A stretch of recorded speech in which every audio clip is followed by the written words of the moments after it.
Good morning. I am sitting here with... My name is Joe Perozich. And we are sitting in the... Hope Radio Studio in Morgantown, West Virginia. Thank you very much for having me. I'm sure you're a very busy man. Now, this is a first for me. Normally I'm at churches, but this is a ministry, and it's Hope Radio in Morgantown, West Virginia. This is probably the furthest that I've come for one of these interviews, but I'm just delighted to be here. In fact, I'm thrilled. All night long I'm thinking, this is good. This is a first. This is going to be exciting. I'm going to learn something, and I have. Now, will I remember all the stuff I've learned? Probably not. You'll remember some. I hope so. So tell us, what do you do here at Hope Radio? Here at Hope Radio, we are. This is a home base in the United States for a shortwave station that's in the Pacific Ocean, about 3,000 miles off the China shore, and it reaches 17 nations in that area. And the signal is sent from here, and we broadcast over there. Those of you who wouldn't be familiar with shortwave's been around, I imagine 80, 90, 100 years. I mean, it's been around a long time. Obviously, it was good for wartime and ways of reaching people before there was internet and before there was any type of communication. As a matter of fact, I just found out they still use shortwave. You can laugh, to communicate with people they have deposited in other countries, because they play numbers and things on there so they can hear them. Okay. And they communicate with people that are like secret people. I didn't know that when we acquired the station, but I thought that was kind of interesting. I just picture shortwave radio, just enthusiasts with at night time with earphones on, just trying to contact other people who are up that night. And well, it's a little bit more than that. They do that, but the shortwave is not a receiver; it's just a broadcaster. You're talking about a reciprocal radio, which they call them ham radios. And they do the same principle. They reach all around the world. You know, some people have friends all over the world who do that. That's the hobby stuff. So, could you name some of the countries that you reach? I sure can. I got a brochure, but there's actually 17 countries that we reach. Okay.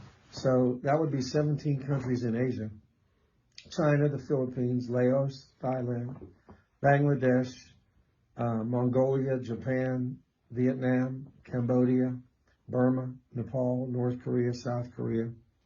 So, you know, those are most of the ones that we do reach. And there's 3 transmitters there. So there's actually 3 antennas. One face, you could say, if you're familiar with China, would be facing the left of China. The other one would be doing the right, which we go up into Russia. Not that we advertise Russia, but we seem to be able to go into Russia with it. And it does all of Indonesia. Mm-hmm. But there's the one in the middle does the entire country of China at one time, and that's the one we've been working on. It's amazing. Now, I'm assuming people out there understand, but maybe we should make it clear. When we say you reach these people, what do you reach them with? We reach them with a shortwave radio signal, and they have to have a shortwave radio to hear us. The station, I should probably tell you where we got it from. Do you remember Dr. Summerall? Yes. Okay. Mm-hmm. This is LaCie Broadcasting Station. It was theirs. Okay. And we got it in September of 20. Mm-hmm.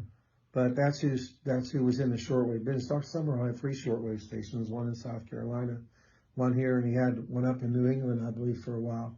And he even had one in Hawaii. They moved it because to reach where they wanted to reach. But this particular one, you know how people say they reach China? We're there. We're right off the shore of North Korea and those countries. So we don't say we reach them. We actually reach them because we're right there. And when we say you reach them with what content? Oh, yeah. Preaching the gospel. Yeah, of course. I was hoping we was doing that. Well, again, they're assuming that because of what we're doing here, but I just wanted to... You're not selling them products. You're not selling them some sort of political agenda. You are reaching them with the gospel. Yeah, we have. Yes. God has kept us well enough that we don't have anything on it but Christian broadcasting. There's no commercials. There's no filler shows. Most of the shortwave stations do have a lot of filler shows because it's so expensive to run one that they look for all the income they can get. But so far, God has kept us well enough that we can stay with the gospel only. We have broadcasters. I really don't know how many we have now, but they all preach their shows, send their shows in. Scott, who sits next to my left here, he does the He has a face for radio. That's why we're not showing He's him. the face and the voice. I mean, he's been in radio longer than I've been around, that's for sure. But he'll edit them, and they'll send them downstairs to where they're inserted in a computer that plays them. You know, it's set up to play 24 hours a day, which I didn't even tell you but we're on the internet 24 hours a day with preaching and with the Christian music in other languages. That's wonderful. And for those of you who would like to know, if you want to look it up while you're looking at this, it's called hoperadio.net. Real easy to find. Straight line, hoperadio.net. And it'll show you the 3 antennas, or the 3 feeds that we feed to reach Asia. And it's on 24 hours a day. Now, what we do there, just to let you know how this works, the internet's on all the time. Just picture a great big switch. When the broadcasters, when the paid broadcasting comes on, they push this big switch, you could say, and it goes out over the transmitters. And it's big towers. I mean, the antennas are 200 foot high, and they're on an island. And they're 100,000 watt transmitters, and there's actually 3 of them there, 3 antennas there that run on 100,000 watt transmitters. And they reach Asia. And shortwave, we talked about this, shortwave is old technology.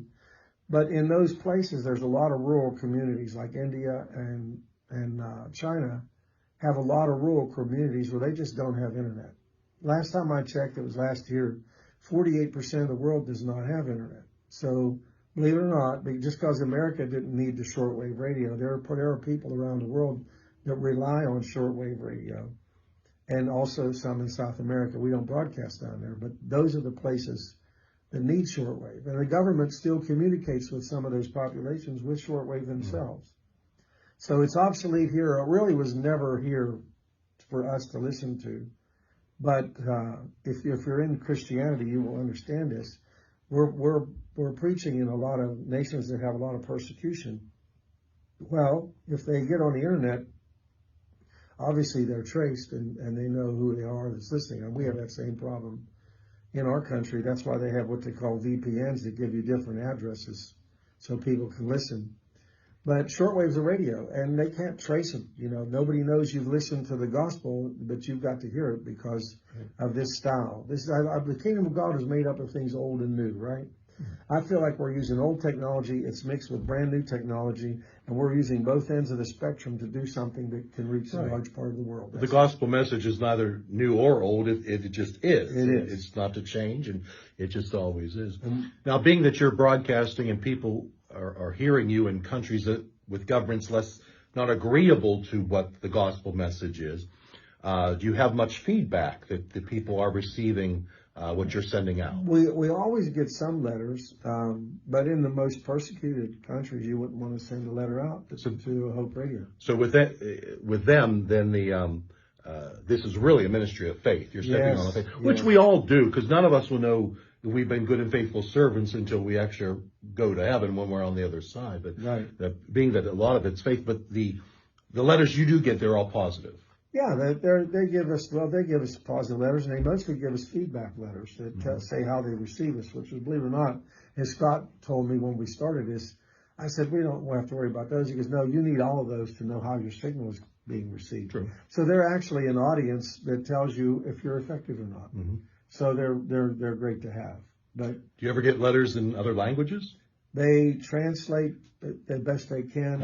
It's funny, they'll send you money, or some of them will send you a couple of dollars for postage. Some of them will send you stamps in their country. I mean, it's really, I tell you the truth, now it's become a joy to open them up. Well, sure. Because you're starting a collection. We have every letter. We have a collection. I mean, of the stamps and the money and the currency. But it's good, and it's good to hear from them. But the listeners of the gospel, I don't know what they were. Scott might know the ratio of one letter, what it used to represent, but I don't know what it represents today. You know how you got one letter from shortwave, it represented how many listeners? Yeah. Right. Worldwide, it's obviously more. Yeah. Right, I'm sure. Yeah. So what is next here at Hope Radio? What do you think will be the future in 5 years, or God willing, we're all here in 5 years. But what would you like to? Would you like to expand your listening audience? Would you like to get new technology? Sure. Do you have any dreams? Oh my! lots of dreams. Because God gave us this assignment. This is something you would never do unless God told you to. Amen. You don't do stuff like this for something to do. We were on it for 14 years or 13 years before we obtained a station. So we've always believed in shortwave. It was easy. Mm-hmm. It was easy for us to decide to do that because we were on it so long. And it's effective, but you gotta do it by faith, like you said. You're trying to reach the whole world at one time. Just to let you know how big this is. I had to do this. I have to break things down into little things. We reach, let's just say there's 3.8 billion people live within the reach of those antennas. Now, to tell you how big 3.8 billion is, if you had a miss rate of 99.75 and you only reached 0.25%, let's say it just stinks and hardly anybody listens to it, okay? We believe they do, but 0.25 is 10 million people. 0.25 of 1%. A quarter of 1% equals 10 million people when you look at the audience that we have. You almost can't miss. You're going to hit somebody somewhere with the gospel. And I could tell God is breathing on the shortwave station. This is the way I look at God. I don't know how you do, but God always knows things that I don't. I hope that's how you feel. He always knows what we don't know. That's the understatement of the year. It is, but I got to be practical. I agree with you. So I can tell, how when you're getting momentum with God and you're doing the right thing. We're doing the right thing at the right time. We're reaching people without the translation. Could you imagine what we're going to do with the translation? Yeah. We're getting feedback now. So we know we have listeners, okay? Mm-hmm. But when we start putting it in their language, they're going to be more listeners. And I'm just so excited about that we're going to get to preach to them in their own language. We're getting feedback from English because a lot of the world does speak English, mm-hmm. but not when you get out in the communities, all the regular population probably doesn't know English. And we're going to reach those people. And I know you know this too because you're a minister. What's a few souls worth? It doesn't really matter how much it is. Eternity's a long time to burn, isn't it? Yes, it is. So if we can help people go from death to life and become sons and daughters of God, it doesn't matter how many almost. If you just reached out a few thousand or 10,000, but I feel like we're reaching a lot more. But we may have millions. Out of 328 or 3.8 billion people, if 0.25 is 10 million, just think if you hit 1%. Mm-hmm. It's almost phenomenal. Right. It was too big when we started. I had to break it down into little numbers so I could understand how many people. The Bible uses the word multitudes. Yeah. If I would like to make a donation to Hope Radio, what would be the best way to do that? Well, in today's technology, the simplest way would be get on hoperadio.net, go to the giving page, and you can make a donation that way. We still do things where we accept checks. People pay. Broadcasters pay by checks. That would be Hope Radio, 300 Highland Avenue, Morgantown, West Virginia. If you just wanted information, I'll give you our phone number. It's 304-241-4211. And if you want to become a broadcaster, my understanding is this is going to go to preachers as well. Yes.